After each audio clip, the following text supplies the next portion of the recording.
أهلاً بيكم يا ملكاتي في حلقة جديدة من ركن كليو. وحلقتنا النهاردة حساسة شوية لأنها عن أخطر سؤال في أي قصر: مين صاحبك بجد؟ ومين مستني أول فرصة يبيعك؟ تعالوا أقول لكم العلامات.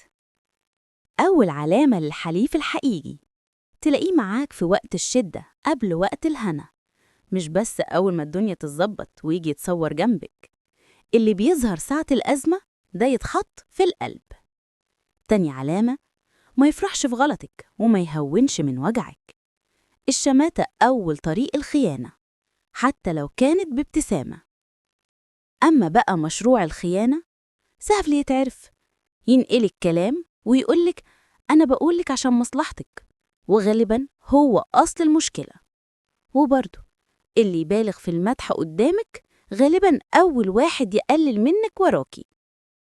الخلاصة يا ملكات: مش كل اللي قريب منك حليف، ومش كل اللي ساكت عدو.